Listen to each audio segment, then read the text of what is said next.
back to another episode of the podcast. And today I am joined by friend of the pod and New York City buddy, John Hill. Follow John at John Arthur Hill on Instagram. And you know John from Radio Andy, The John Hill Show, Show Pony, of course, the new breakup podcast everyone's talking about. And also you can catch him pumping iron at your local Barry's boot camp. John, hi.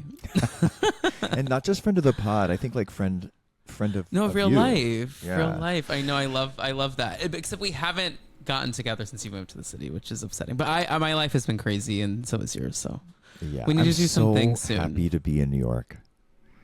I know. New York missed you. I feel like you don't have. To me, I mean, when we first met, you were very much an LA resident, but like to me, you have a New York energy about you. Well, I lived here for so long. No, I know. Like LA, just to me, like doesn't. You don't give. Yeah. Even though you lived in LA too, you give New York. You know. Well, she's back. She's ready for action. And I can't wait to go back to Barry's with you. We go to Grey Dog. We can have our little ladies' lunch. That was such a nice little date we had. And we're both at BravoCon. So I think like no BravoCon. We're just standing in solidarity of being here in the city. I'm around this weekend. Let's go to Barry's. Well, I have my niece's wedding, but when I get that's back, right. You have your niece's as wedding. soon as I get back, I want the plane to land, and I want to go straight to have a turkey burger with you post Barry's. Please. Oh my God. I feel like something funny happened at that, where like we were having beef with something happened. What was it? It was like we couldn't quite land on connecting. You know, when you like can't connect with the waiter, the wait person. There was something so off. Like we were like Yes. we were like trying to joke, but then the jokes weren't landing, and then we were trying to engage. That's always tough because I feel like you and I are similar in the way that like we want to engage, Yes. and it's hard when this just kind of hits a wall. And we are struggling. Yes, and I seem to remember maybe she was, she was misinterpreting our jokes. Maybe not like we're sitting here being like whack whack, but like she like.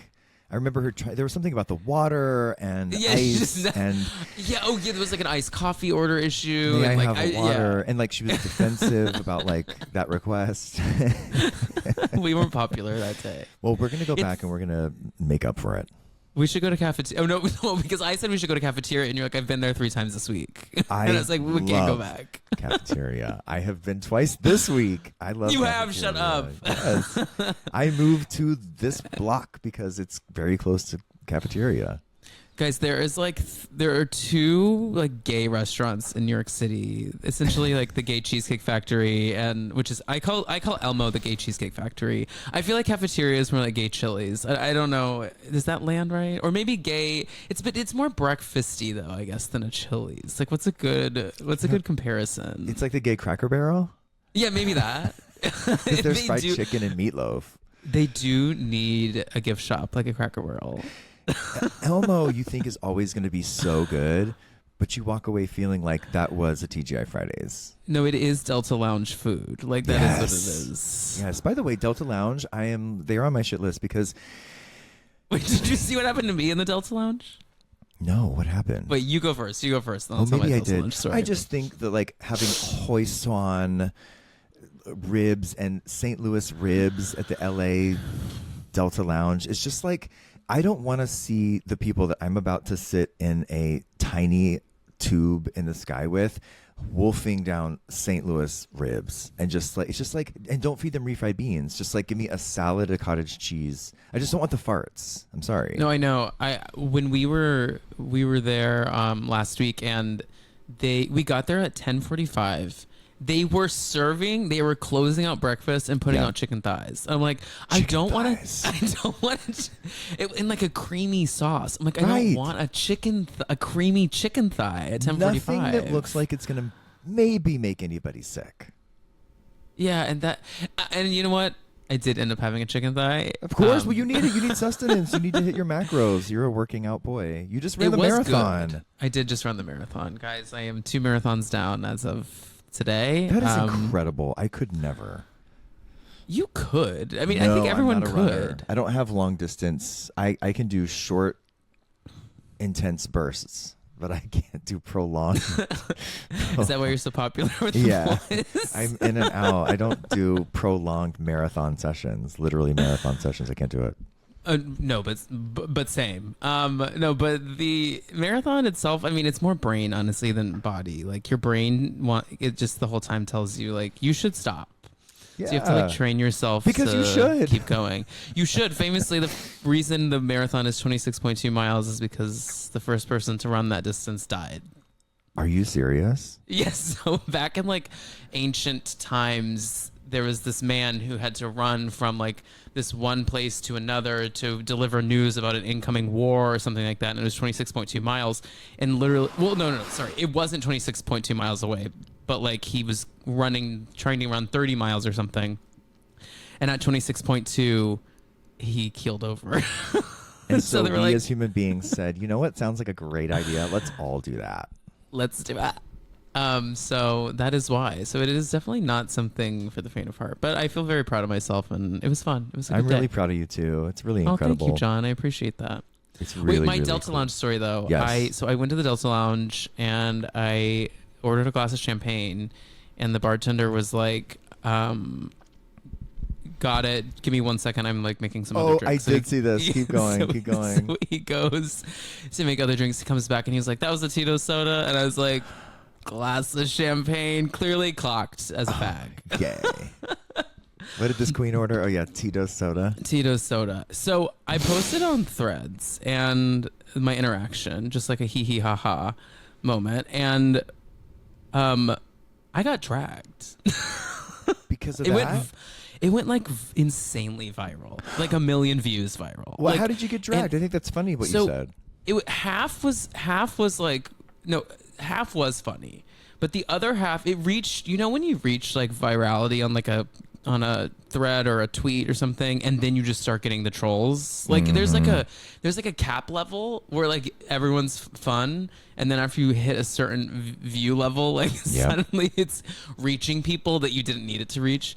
People just it was a couple of responses. One, people were calling me the F slur, and I was like, okay, this is crazy. I don't know why you're doing that. I cannot believe this. I mean, I guess I can.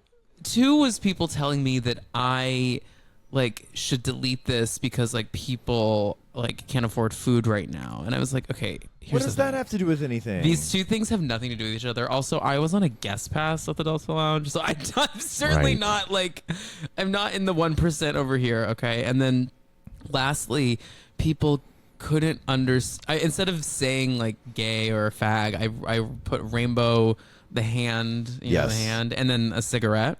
Yeah. All these straight people were like, I'm sorry, like, how am I supposed to ever know what a rainbow hand cigarette means? And I was like, okay, I can't be the one that teaches you what that means today, but... This makes me incensed. Threads is the place where no one has a sense of humor. No. And, I mean, I'm sure I love your responses to people.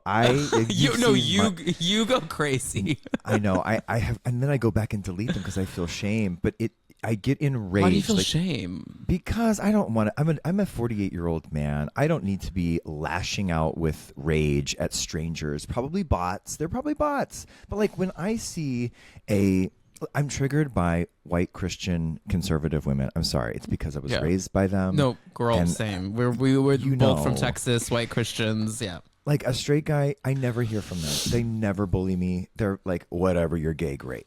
But the women, they will not let me alone. They like love to just like, I don't know. I know, anyway. and they do that on Radio Andy too. Like they'll listen and bully you. It's so not nice. Why is that? But then like half of them are great, but like there's a few who are mean. But like on Threads specifically, I remember I posted something the first time not to brag, went viral on Threads was I posted put it on my tombstone. I posted something about Ruth's Chris Steakhouse. I was walking down the street and I was like, you know what? That is a stupid name. And I said, I just basically said, like, that is it does not roll off the tongue, and it is a stupid name for a steakhouse. People could not handle it. They went crazy. Ruth was a real person. And it's like, okay, I'm sure she was, but I would tell her dead ass that it's a shitty name, that she named her stupid steakhouse. And people are so mean. Well, with Ruth's Chris, it's like, why is she possessive of Chris, right? Isn't it Ruth apostrophe S Chris? Ruth's Chris. What is a Chris steakhouse? Ruth's what Chris. Is that? It's just like sometimes I get fixated with that stuff. I posted a TikTok the other day, just walking down the street, and I was like, listen, every single hot guy I see in New York already has a husband or a boyfriend, and that husband or boyfriend is always a troll.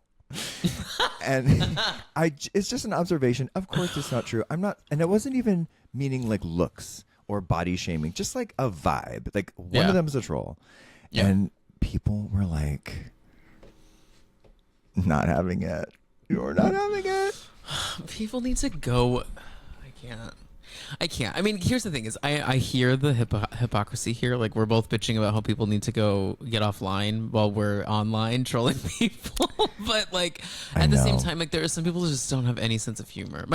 My recent favorite on Threads, this woman was just raging about like the world, and she was like putting like monetary numbers. She was like putting numbers next to all the things that Zoran or Democrats in general want to do, and one of them said transfer all $96 billion.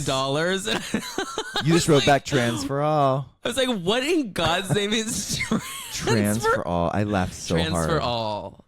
I loved it. Yeah, I mean, I went off on the like people who were posting 9/11 crash photos, like, this is how long it took New Yorkers to forget. And I was like, you fucking bitch. I lived here in Manhattan on 9/11. You think I want to see images of that day now because you want to make a dumb, like, it's such a violent vibe to like be posting that, and it's just like mean. So I ripped her an asshole. I called her a walrus. Oops. Yeah.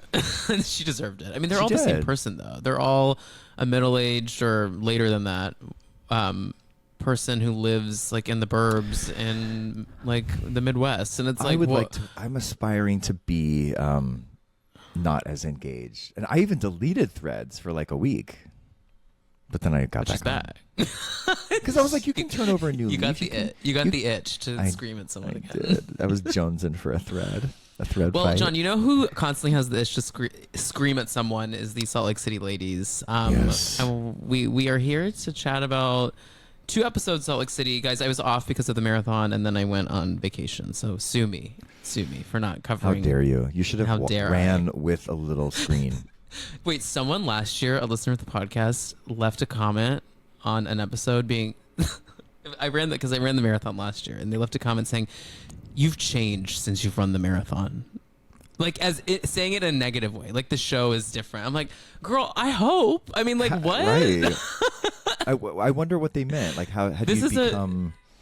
Yeah, like the content got worse. I don't know. Y'all, this is a free show. Yeah, exactly. Are you on YouTube now? I am, yes. Okay, we need to talk offline. I'm not. Things are very slow over there for me, though. I don't. Yeah, same. Okay, but I hear if you stick with it, like, it really can pick up, and monetization can happen quickly once it's going. But let's get to the episodes. Yes, so we're chatting about episodes 8 and 9. We're gonna kind of fly through 8 since this was last week, and then spend some time talking about this. We're a very plane heavy episode. You know, they were trapped in an airplane coming at each other. So episode 8. This is like the second big moment of this yacht trip. Now, John, what are you thinking about this below deck crossover in general? Like, do you believe that I feel this is an inspired choice that feels crazy we haven't it's taken so long to get here. 100% agree. I love it. I'm surprised it didn't. Yeah, I'm surprised it took this long. Yeah, and we're getting episodes about, I guess we're getting the other side, like an upstairs downstairs. Right, in like 6 months or something. Yeah, talk to Andy about that. Or sooner. Yeah, I don't want to wait for that. I want that now. Yeah, I know. I want to see what they were saying, like, immediately. Like, I need them to release a cut, okay, where they layer them. Yes. On top of each other. I bet they will. I bet they'll figure something out like that. A 3-hour-long episode. They release it in theaters. I think there's something here. Version. Essentially, yeah. I mean, it would be literally the length of Peter Jackson film with getting everything, but also logistically, like you have worked and work in production, as do I here and there. Like, I don't logistically know how they are able to navigate filming both shows simultaneously. They have separate crews. They have to, right? And we're not getting a lot of like shots with crew in it. Like, and the boat isn't that big. I mean. The logistics here, hats off to those people running logistics. I'm thinking right now, just like tea off the top of my head, I used to be a story producer on Below Deck, and it baffled me even when I was working on it. I was like, how do you do this? Because I had come from more docu-soaps, follow documentaries, kind of like you go to a location, you put the cameras up, you talk, you leave. And they treat Below Deck like they're in two different categories. Housewives is in docu-soap, docu-series. Below Deck is in house reality, so Big Brother, Real World. It's a totally different set of people who do that. So it's cameras mounted in rooms, and there are some floating cameras who follow if people are running around, and then there's a follow boat. And director, producers taking notes, story producers are in that follow boat watching what's happening on other boats. So there was a follow boat, I'm sure, and then I think a lot of the footage that came from that will be on the Below Deck one will come from those like house reality cams that are mounted. Yeah, that makes sense. I guess, but they have a like two walking cameras. Yeah, probably still they do. Yeah, I don't know how they do that too on the boat, like the steady cams. Like, I don't. It's crazy to me. The logistics here are insane, but the payoff is insanely worth it. Now. Wait, we haven't talked about this yet. You are going to be making a guest appearance in Britney's cabaret coming up, correct? I'm singing 2 songs with Britney at her show in New York on the 5th and 6th of December. How exciting. To me, she is the breakout star of this season. Obviously, I know she was on last season, but I think the women underestimate how much the people really like love her. Yeah, I know. She has a big heart. Yeah, she does. She's perfect for this type of show. Like, she really is. And I hate to see Bronwyn and Meredith be so hard on her. Like, okay, are you talking about when they threw the thing over the unicorn over the boat? Yeah, but also just like Bronwyn kind of one, Bronwyn bringing up this in that first episode, like bringing up the tea that she said about the ladies when they were like shopping together. It's like, girl, like, why are you doing this? Like, I don't really understand the reasoning. Brittany hasn't done anything that crazy to you. Like, why are you revealing what she said about Lisa and Meredith behind her back? Like, and then they're just not nice to her. They're constantly hazing her, and I don't really get it. I totally agree. I don't like watching that. I think sometimes, like with the instance of them throwing the unicorn over the boat, I gave them a little bit of benefit of the doubt, like, oh, it would be funny for the show if we did this. I don't think they literally in that moment. I don't think Bronwyn was like, "Let's fucking get her." I think of course not. I could see in Bronwyn's vibe that she was like, "Oh, this will be funny." I mean, Brittany did bring a stuffed unicorn, and like they had a big fight. And I think Meredith obviously has an axe to grind there. That's like way more intense. But no, she does. Let off the hook. Now, is Brittany going to bring the unicorn to the show? I bet. Maybe you can't reveal. Oh, like to our show? Yeah, to your show, yes. Maybe we should sing a duet. Maybe I'll record my voice and she can sing with me, but just push a button on the unicorn. At the end of every song, you should just say into the mic, like off stage, like, "Good night, baby. You are loved." I mean, it does make me sad. Like, just personally, as her friend, I knew her so long ago. We met, forever ago doing a show. She was totally sweet and normal and not chaotic or anything, not boy crazy, not doing this. So it makes me sad. This guy seems like a jerk. Such an ass. Such an asshole. Ass. Well, I think my theory on all of it is that, Mormonism has built, like, it's really built on this idea that women have to have a man. Like, that is that's just, like, you're taught that, like, you don't go to the best place in the afterlife if you don't have a man. Like, that is, which is so insane to me. I think Heather kind of communicated that in that episode where Brittany talks to her daughter, right? Yeah. I loved hearing her perspective on that.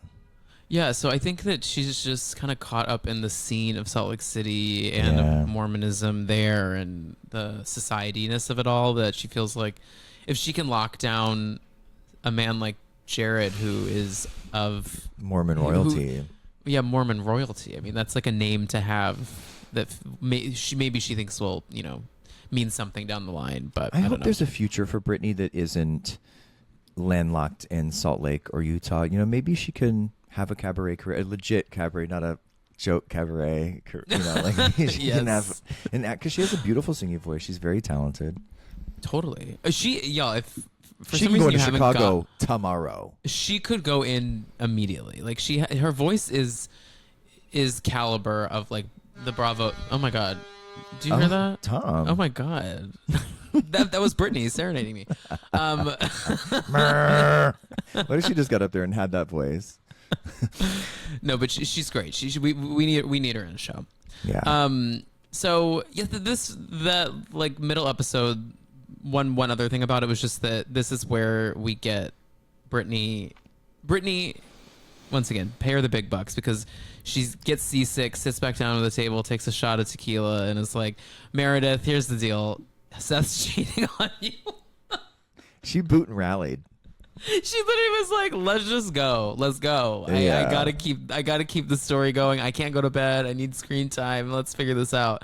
And it doesn't land right at all. And Meredith loses her absolute mind. Now, I think that this is an instance where I think Meredith specifically, actually no, Meredith and Lisa, like they have a show personality and then they have like a cameras down personality. Yeah, obviously. And I think everyone obviously, I mean, I think I would elevate myself obviously if there was a camera too, but it's clear there are just things they all talk about to like not bring up on camera.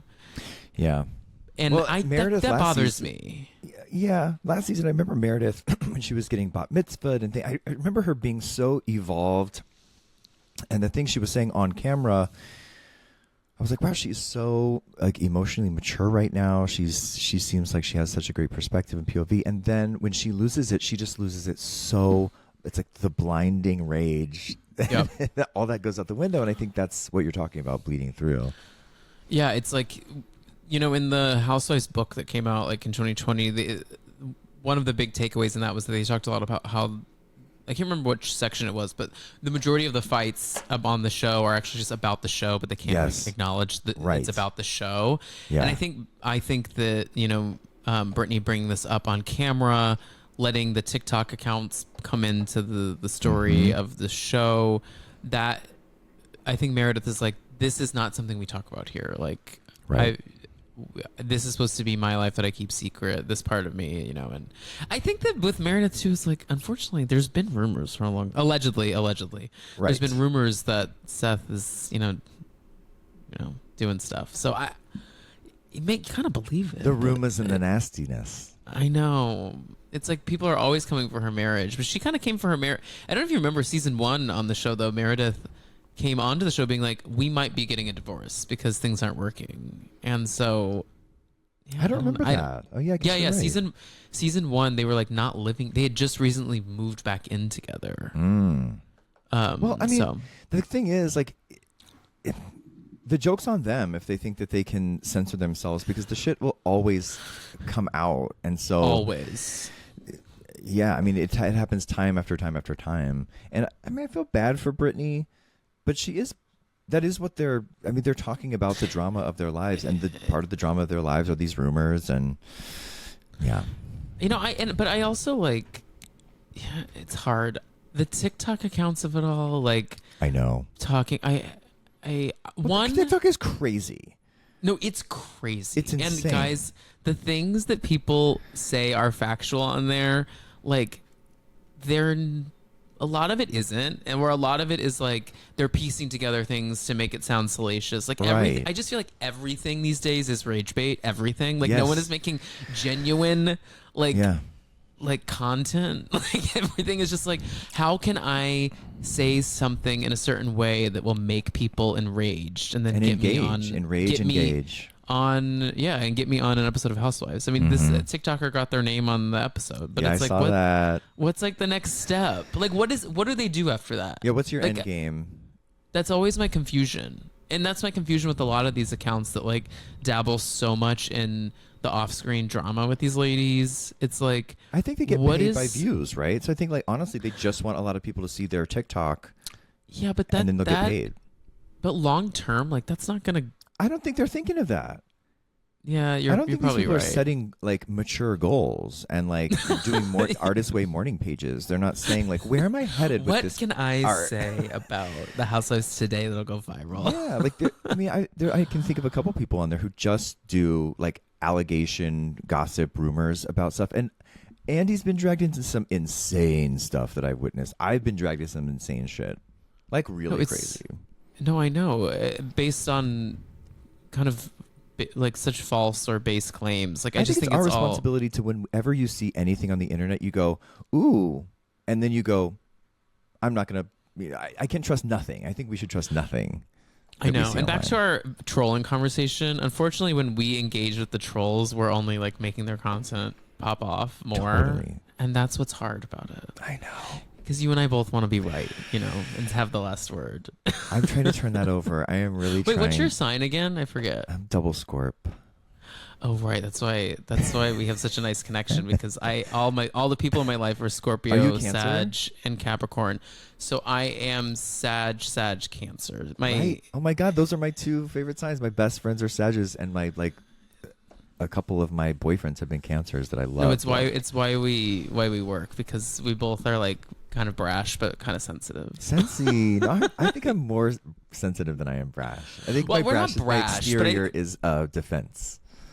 I agree. I think people think that we are more brash than we are, like more opinionated than we are. When in reality, we're just like sensitive little babies. Like Britney. But so this most recent episode, so it's called Unicorn Overboard.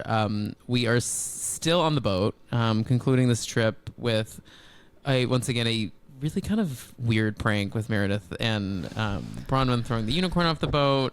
I also don't really like this in general, because it's like so clearly fake, because like they're going to go get the unicorn out of the water because that would be pollution, and obviously we see it later in the episode, like right go get it. I'm just like, well, then what did we need? Why did we do this? Like, what is the purpose here? I don't know. It didn't endear me to Bronwyn, unfortunately. Yeah, I mean, and Meredith was she was starting. Oh God! When she what threw do you the think saw is in that off cocktail? her head, when she threw that saw off, she was, from that moment on, she was starting. Okay, did you just say what do I think is in that cocktail? Do you want to actually talk about this? Because I don't want to go on record too much, but I think I recognize. I think I recognize allegedly. Exactly what This is just we're allegedly. Go ahead. I want to say I really do like Meredith. I've met her. She was incredibly sweet when I met her. And I don't know if this is true, but I can only inject my life experience. And I just, when I used to drink and abuse Xanax, Valium, Ativan, Klonopin, and lorazepam or whatever, benzos, when I would do that combo, it was always on a flight, because I was like, well, you're supposed to. This is what I have anxiety. I'm supposed to take this stuff. Or when I would take a bathtub, just like these were the moments when I did all this stuff. And I would hear from people like, wow, you were so angry last night. What was wrong? And I would have no memory of it. I would have memory of being wherever. I wouldn't like totally black out, but how you're coming across, you don't always know. So I think she's on benzos. I think she's like doing a Xanax moment.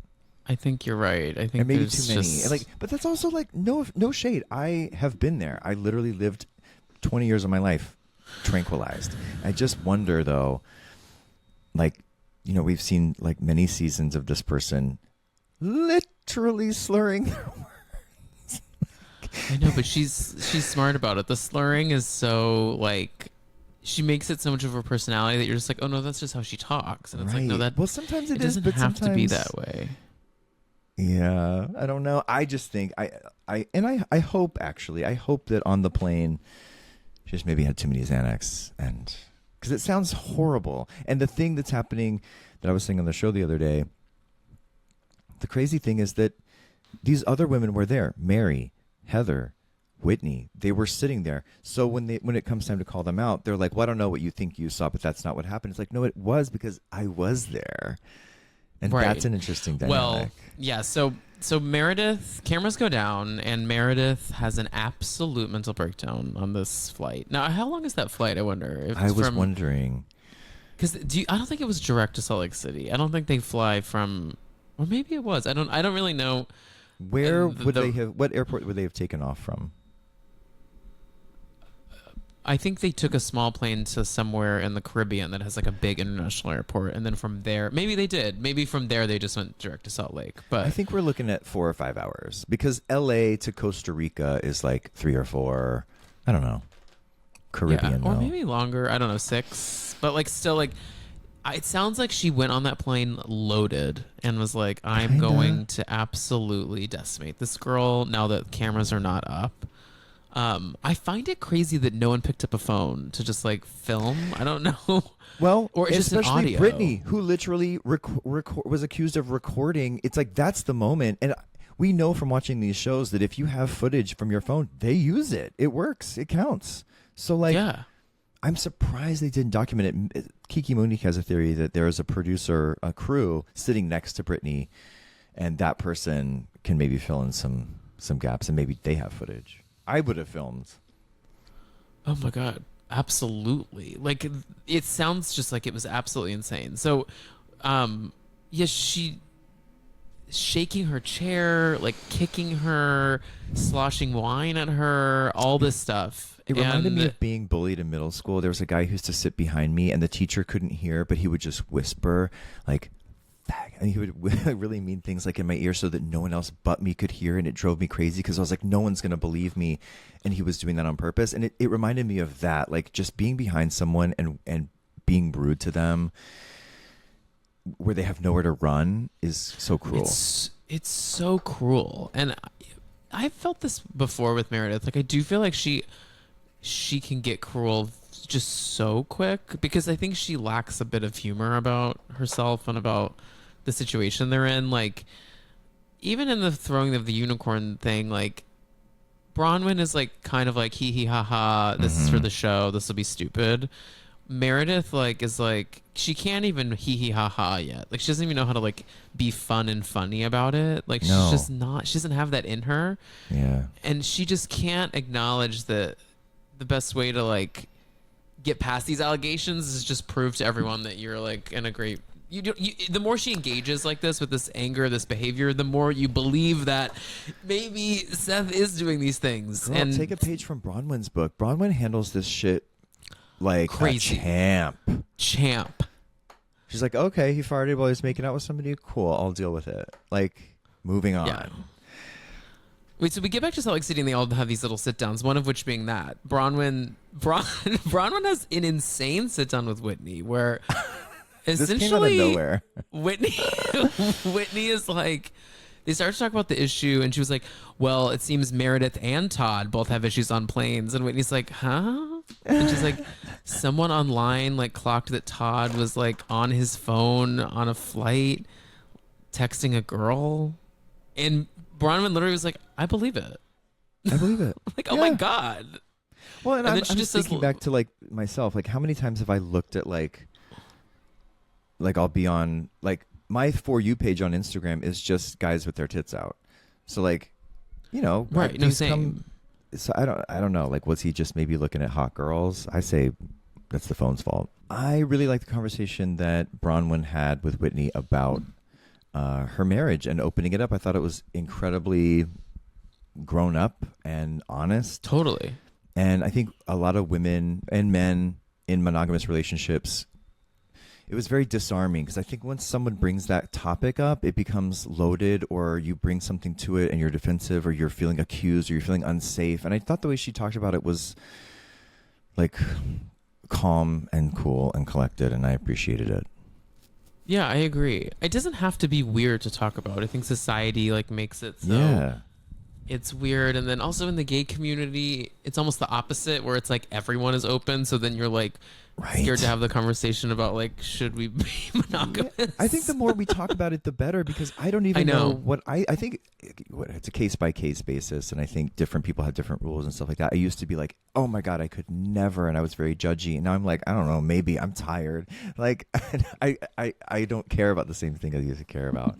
But then now I'm back to thinking like, no, I would like to probably be just monogamous. No, but that's also like normal. I think it just should ebb and flow in general. These younger gays, though, crazy. They've all got 3 partners, and they get married at like 30, and they're open before, and they're going into the marriage knowing they're open. I don't know, like be married for a year with just you two, maybe, or something. Yeah, call me old fashioned, but just kind of like hang out for a little bit. Mm-hmm.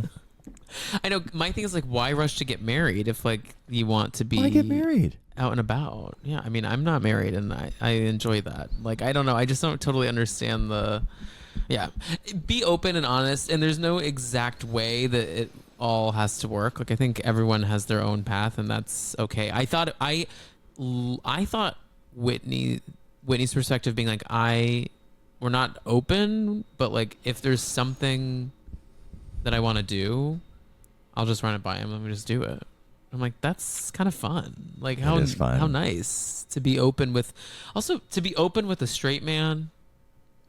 That sounds like too much work to me, but bless these women. I know this. Although, can you imagine saying to Todd, "Hey, let's have an open relationship"? I can't even imagine what that would be like. I can't imagine having a conversation with him about anything sexually. I don't want to say anything rude. I think it's fine. Yeah, good. I can't imagine doing anything with Todd. I'm sorry. This is the difference. Like I wish I cared more about money, because like if you're gross, you were not sleeping together. Like I could never. I can't be. We can be friends. No, I am so on your page. The money aspect does not cross my mind until I'm deep in a relationship, and I'm like, oh, we both like don't have money. Right. I manage down in life. Like I mean, I broke up with Andy. He's a millionaire, and he kind of was on his John, way. What were you we doing? Dating. I don't know. I could be living in that penthouse, but like if I'm not feeling it, I'm not feeling it. I can't fake it, and if like.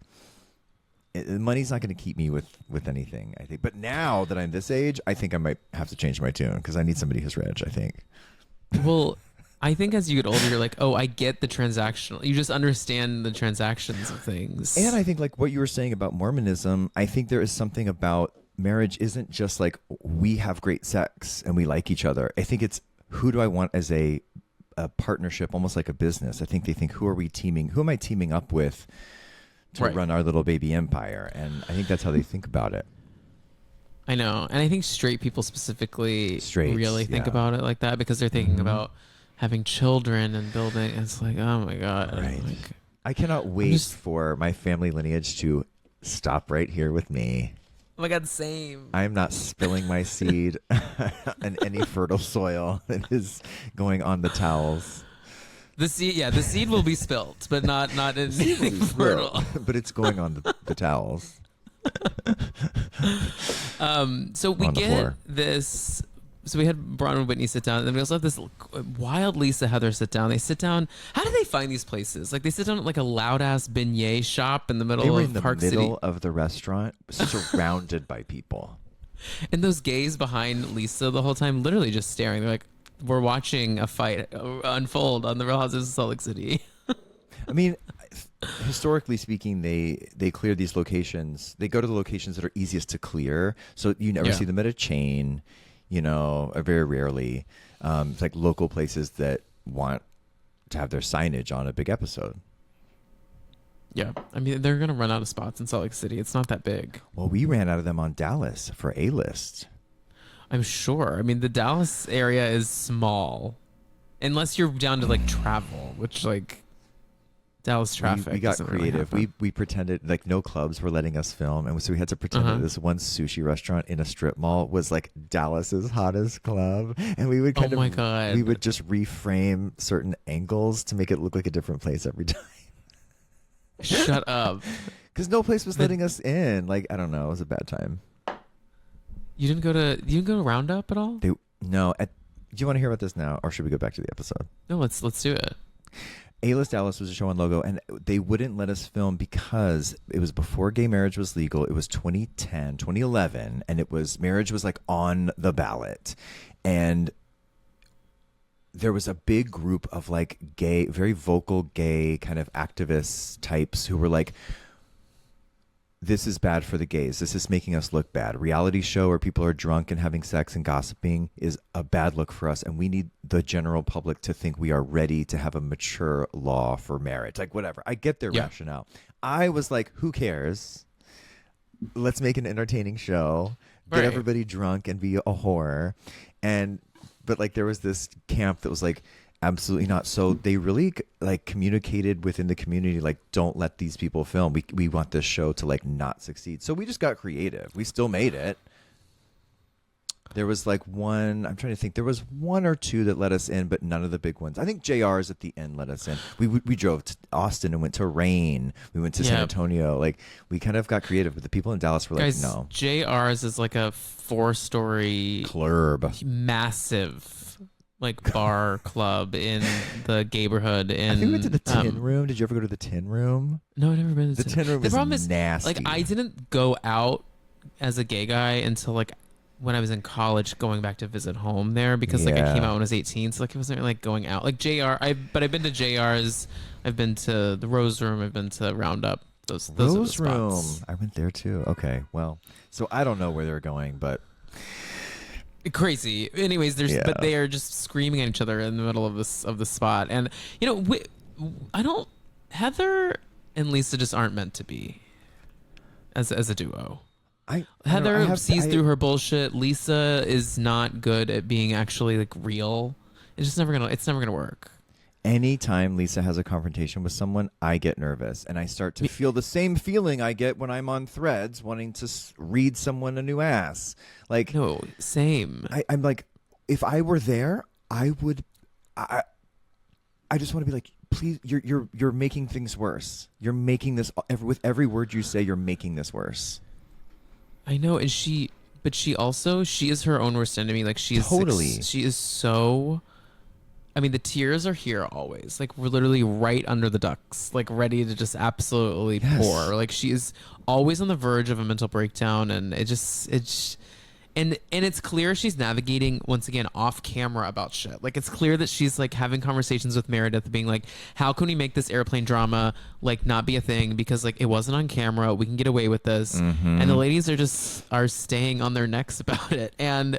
Mary sits down with Meredith, and this was my favorite part of the episode. By far. Mary is so good. She's with so her. Brilliant in this moment. She's like, Meredith, like, you can't sit here and tell me things that didn't happen because unfortunately we were all there. I'm telling you what I saw. And Meredith even says at one point, she's like, I don't know what you think you saw, but that's not what happened. She's like, I watched 2 movies and played my New York Times connections. Okay, so then I guess we are at 6 hours. Time for 2 movies and like an hour. Oh, that's true. Okay, so about 6. Yeah. Like, girl, you did it. You did it. You can't get away from this. You can't run away from this. It happened. Also, like, okay, so you have Lisa and Meredith on one side, and you have Mary, Whitney, Heather on the other. I feel very confident that Mary, Heather, and Whitney didn't sit down and say, let's get them. Let's accuse them of doing something they didn't do. That's obviously not what happened. But I do believe Meredith and Lisa said, fuck everybody. 1000%. Yeah. And fuck Brittany while you're at it. Seriously. I'm curious to see how all of it... I'm hoping that there's just a little footage. Can a producer... that was there record anything on their phone and release it at the reunion? Like, can we just give it some airtime somewhere? Do you know anything, John? No, but I'm pretty sure that Andy would have said something because we have been talking about this episode. I think he would have been like, there's more to come on that, and he hasn't really said that. So that's I think true. He does always tease that. Yeah. And I think just someone would know, and it would have leaked out. Like the Kiki Moniques of the world would be like, I heard there's footage. I love that Kiki Monique is just like a term in our lexicon now. I love Kiki. But shout out to Kiki. Kiki's great. She's amazing. I love to see her star rise. But well, speaking of Mary, though, this wasn't on the episode. Did you see that TLC is doing a documentary? It's like Inside I use that Mary's term Church. loosely. Yeah. It reminded me of the Hulu documentary about the housewife and about the hustler. about Erica Jane. Yeah. Yeah. That documentary. Here's the thing. Here's my take on it is that I definitely think Mary has done some bizarro things in the church. Yes. That's kind of the nature of churches, I think. So I just think that a lot of the allegations are probably true. I don't know that we're going to get any new information from this necessarily. I think they overestimate our desire to uncover more about this church because I don't know what else there is to say about it.